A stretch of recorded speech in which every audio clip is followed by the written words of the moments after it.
Hi, and welcome to another episode of Drafting Notes. I'm Marco. I'm Tariq. And on this series of shorter podcasts from Page One, we always like to take one writing topic and chat about what we think about it. How I was going to say the solutions, but I'm not sure we ever quite find the solutions. But we've got a whole series of these. These are Patreon timed exclusives, so you get them months in advance if you subscribe to our Patreon, so please do check that out because there's lots of other benefits as well. But whether you're watching this on Patreon or on YouTube, we are chatting today about a thing that I think every writer has to deal with, which is one of the worst bits of writing, I think, which is dealing with rejection. And the very, very many stages at which you can deal with you have to deal with rejection as a writer. Obviously the most obvious one is you've written that book and you're sending it out to agents, and you've got your list of agents, or it's in Queries Tracker, or however you're doing it, and either you get the form rejections or you get ghosted, or all of that sort of stuff. And how did you deal with that bit of the process, first of all? Yeah, that's certainly the first stage of the rejection on the long journey of rejection that a writer goes on. And I remember looking for an agent and going through that. And I think what makes the rejection worse is how long it takes you to do each application. Because, as we've said before in the podcast, every agent has its own submission process. Every application is slightly different, whether it's the line spacing or the amount of words they want, or it's a pro forma you have to fill in on their website, etc. So you spend sometimes, half an hour getting a submission package ready, send it off, and then, as you say, you either get ghosted or you get told no. And it's a form rejection, or it's a quite nice rejection, but it's still a rejection. And I think I went through about 60 people before I found my first agent. And I remember getting through 10 or so. I think when I first started, I was kind of like full of hope. I was like, this is going to be, I'm going to be one of these stories that you hear about people who get one in their first 5 or 6 applications, and it's fine. People are jumping all over it. They're going crazy for this book. They love it. And then it's not. You realize very quickly after 10 rejections or 10 silences after 3 months have gone by, because it's 3 months. It's like that's a long time. That's the as other well. thing. It's a long time you're waiting. Yeah, slow process.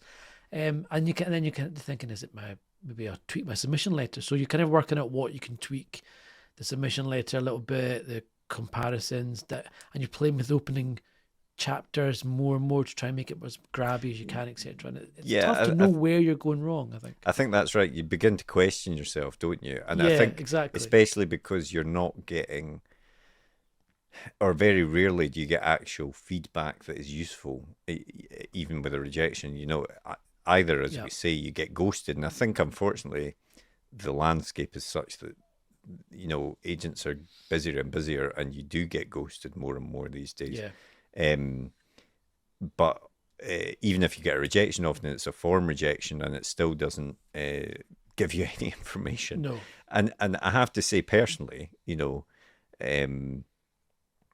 every rejection that you receive is a bit of a hammer blow, because I still feel like that, because as we've discussed in the main podcast, writing it's a personal thing, but also it's an important thing to us as writers. It's probably one of the most important things that you're doing, because you're let's face it, none of us are doing this for financial reward, at least not at that stage of no things. Absolutely not. That's right. You're doing it because you love it and because you're proud of what you put out there. So every time it's rejected, it's hard not to take it personally. It's it's a personal, subjective thing, isn't it? It feels like it's someone said to you, we don't like your work, and it is hurtful. Now, obviously, you shouldn't take it like that. That would be the advice that I would give you, because every single writer, I can think maybe of 2 or 3 guests we've had on that hasn't gone through that process, that has somehow lucked out on getting an agent first time or something. But otherwise, everyone goes through it, and it is just part of the process. And especially in today's industry, I think it is more and more a thing that is just going to happen. And actually, we've heard stories from people that have been rejected by an agent and then months later have forgotten they've, Yeah, submitted to that agent, that's and then that agent's been interested and picked it yeah, up or something. So yeah. Because things obviously like maybe that can someone happen else as well. on the So it's reading the almost slush so that's pile why you is shouldn't. Yeah, exactly. That's why you shouldn't take it personally. yeah. It is agents are stupidly busy, so you're just trying to catch their eye, I think and that's right. you just have to sort of train yourself to say, right, okay, I've got a rejection, and that what I think it was. Certainly, I think we've had a few people that have done this, but two that jump to mind. I think possibly Ed McDonald, but certainly Dave Goodman as well. What they did, previous guests on the main podcast, was that they would have a list. They would have agents, and then if someone got rejected, they would then add. They would just say, right, knock it off the list, and go down to the next person on the list and get that sent out on the same day or something. Yeah, So, yeah, so you kind of lessen the blow because you're right, I'm back out yeah. I again, quite and I'm like back that. out now. You're almost turning that rejection into a positive start of a next step. So you're Yeah, turning it into something ongoing, and you're not just sitting there letting it wash over you and feeling crap over the weekend. You're being like, right, next one, and it's all just. And I think going to the mindset that this is going to be a long process. yes, It's if it's a short process, that's a surprise, and that's a good surprise. So I think knowing that you're going to be in there for the long haul is not a bad thing. And I think using there's certain um, I remember using Query Tracker quite a mm-hmm. lot when I was submitting, which is a website which basically kind of user updated website where people would put in agencies and agents about what kind of books that they would be looking for, whether they were open or closed for submissions. And the really important one that I liked a lot was the kind of average response time. So you would submit to them, and you could see that in 80% of cases they got back within a month Yeah, and a half or something. So you'd be like, well, I should hopefully hear back within a month and a half. If it's longer, it's longer. But you'd have a kind of rough idea, and you would have people commenting underneath saying, I've just got a rejection from them. I submitted it on this date. And sometimes you can actually see your one getting up the pile, yeah, that's once right. Yeah, three, yeah. 4 days Uh-huh. before you were submitted, they're now hear back, and then you hear back a few days. So there's sometimes you're able to kind of get a better glimpse into maybe an agent's piles or slush piles looking like. But a lot of it's quite nebulous. And as you say, I think a lot of the reason it hurts so much is because you spend so long writing a bloody book. Like it's Yeah, up to a year of your life perhaps working on this piece of work, whereas I wonder for scripts and things it's maybe different because it's quicker. I feel like scripts, you can write them, they're shorter, you can write them quicker, maybe less attached, maybe less personable. I feel maybe you put more of yourself into a book than a script, so it's all kind of wrapped yeah. I up in don't that know. I mean, I don't really know personality. enough of that industry. I know we've No, spoken to a few just gonna screenwriters shit on and stuff, them. but It's easy. but It's easy to do a script. yeah, exactly. But so I suppose for that stage of rejection, I would definitely say don't take it personally and just be ready that you're going to have to submit. I've heard people saying, "Oh, I'll have to give up. I've done 15 queries and Yeah. nothing's happened." And it's like, no, you need No. to Yeah. get back out there, and you need to be like, you were 60. Some people are, it depends Oh, on the type folk of are book you're well writing, over but 100. yeah, exactly. You have to just be getting them out there, And and it's not an indication that if you don't get an agent on your first 40 applications, then it means only your book's crap and it's only going to get picked up by a crap agent, because there's tons of folk we've chatted to who didn't get picked up on their first, second, third book or on their 100th agent yeah, application. And then that book went on to be massive, or, yeah, because it's so subjective and it's so about luck and the yeah. timing that when your application lands on an agent's desk, that they've got room for you. They've not just signed someone similar to you, etc. It's everything has to align, and there's no way of knowing that when you send it off. The only thing that I would say is, I suppose, if you are getting specific feedback, then read that feedback and Ooh, decide. It may good not be point. right. You Yeah, may disagree with it, but take it on board and see if you do need to reassess your approach. I guess yeah, that's where having writer circle, other people that write and stuff, looking at your query letters and things like that is invaluable. But yeah. I'm going to jump forward now. I'm Go going for to it. say it's been a good day. You've got your agent. You're in there. They loved your book. They asked for the full. They then made you an offer, and you're represented by an agent. Is rejection over as a No, writer? no, don't be silly. Of course it's not. No, at that point, you've then you've passed through the first gate and you're into the Exactly. second realm, which is the publisher's world. Yeah. And yeah, at that point you then got to, yeah, as you say, you've got your agent, you've spent, a few rounds of edits and stuff with him, and he says or she says it's ready to go out, and then it goes out and you have to sit back and and it's, in some ways it's worse, I think, because you've got no control. I mean, you had very little control over the agent process, but you've got no control over this Yeah, bit, you right? could always submit another query, but once Exactly. it's You, done, you once don't it's with write your the query agent, then letter. it's in You the don't agent's know hands. what Yeah. the relationship is like. You don't know how that's been pitched or anything. Whereas that stuff you've got control over at least. So you can say, well, right, actually, my query letter is crap, or I'll tweak that, or I'll update this. Yeah, you've no idea. And it's a case. It seems to be a case of going out wide and then just waiting, Yeah. and for 3, 6, 9 months, and it seems like a different kind of process than it is when you go for agents. I had no idea if they bump them the same way, if they chase them, if they when they decide to do a second round of submissions. It's like a dark art, that thing. I don't understand that. And that's where tricky. I think it's important to know how your agent works and what you want from your agent as well, Yeah, because yeah, if you're someone that is going to get anxious about waiting or about the not hearing from editors or rejections when you get them from the editors, and you want to speak to your agent about that, then it's good to establish all of that up front when yeah, you're yeah. deciding whether to go with that agent Yeah, or how not. much information do I want to be Yeah, told? Yeah, do I want to just be in the dark a little bit, or do I want to know every time you get an email or something? yeah, Yeah, exactly. And I think that's important to do. And again, when you're at that process, I think you can think, oh, I've got an agent. It's now just a matter of time. But we've spoken to plenty of people who got an agent, but their first book died on sub, as they say, died on yeah, submission, yeah, and they had to write another book. But then that other book has gone on and been a huge success. So yeah. it's important to bear that in mind. So, Oh, absolutely.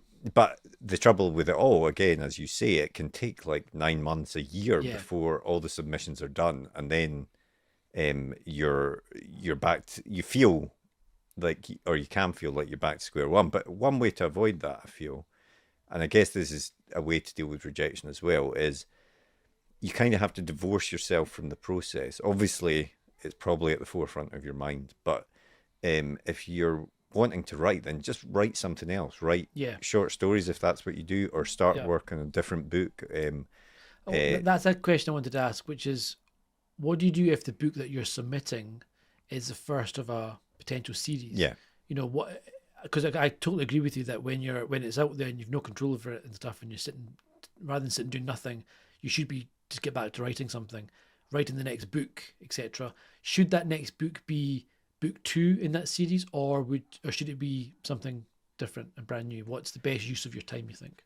I think it shouldn't be book two. I think what you should do maybe is work on a pitch for what book two is, if you know what the series is or whatever, Yep. because you might need that if an editor is interested. But I think you should probably think about another story that you can tell, because as I just said, your that book might die on sub, but then an editor might be interested to see what else you've got or what else you're working Yep. on, and obviously there's no point in having the second book ready if the first one isn't going to sell. So Yep.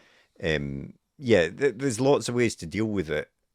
It doesn't mean, and I think this is important to say as well, it doesn't mean that you're meant to just take rejections and say, oh well, let's go on, never mind. Yeah. It's fine to feel that feeling, because I certainly do, of like, oh, disappointment. Yep. It's a huge Yeah, no, disappointment, and it's a valid response. I think it yeah, is it important is. to I think that's 100%. right, and I think it's a perfectly valid response. It's perfectly fine to say, right, screw this. I'm not writing for the rest Yeah, of the day. I'm gonna, absolutely. you Yeah, know, and feel a bit sorry for yourself or whatever. That's fine. But then next day or a couple of days, get back on the horse and start writing again.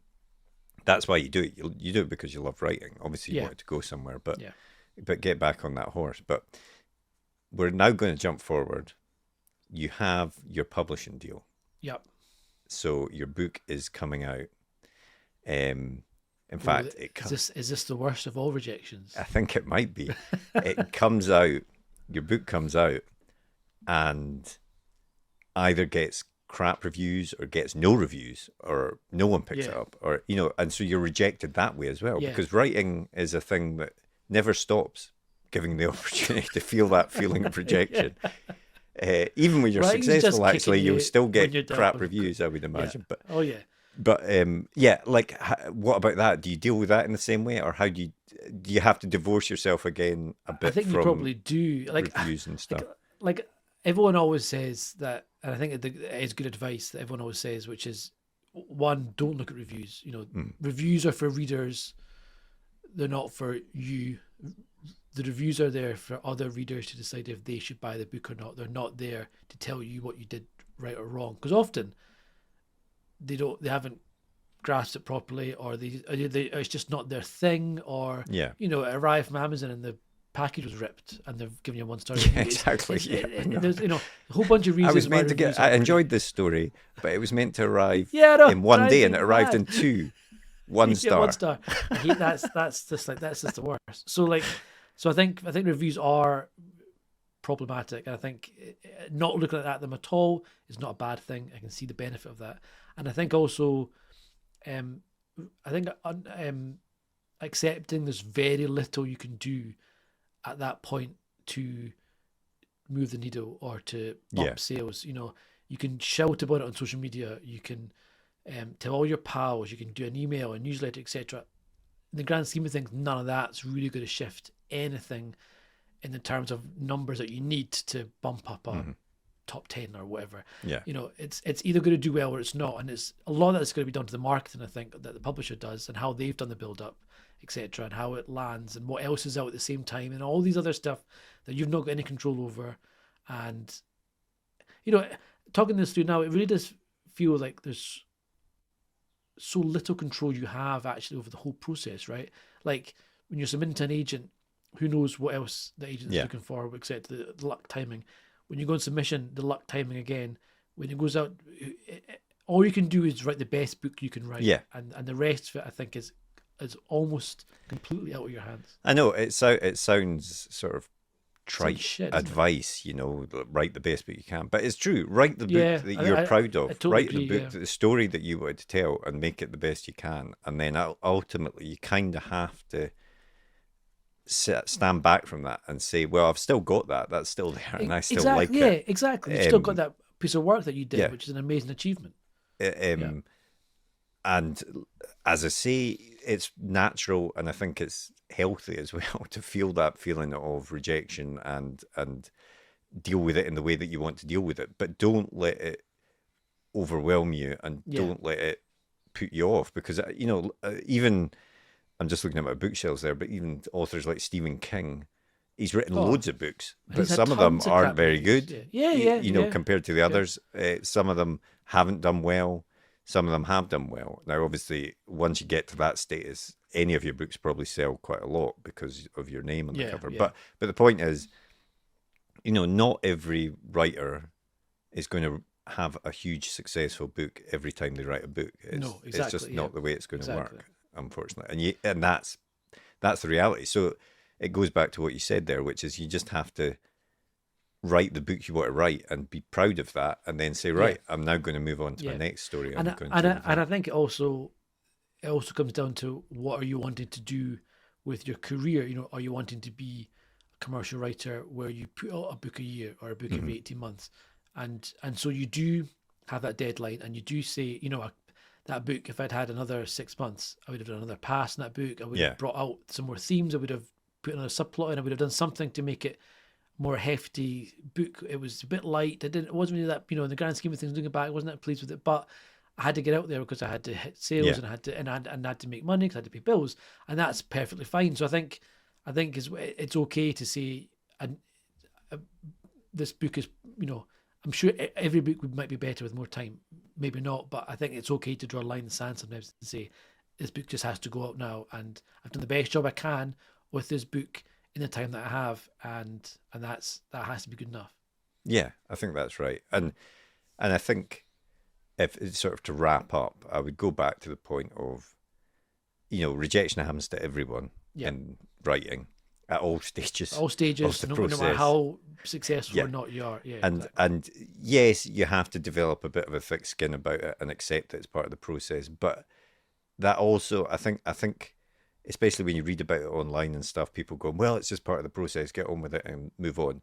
I think it's also absolutely fine to feel that Oh yeah, disappointment or sadness or however you process it, and do that, but then keep going, because what you're doing is you love writing. So go back yeah, to the writing, tell the stories that you want to tell, yeah, and keep going with it, because and be ready again that you'll go through the whole thing again. yeah, It's a masochistic industry that you're yeah, entering, unfortunately.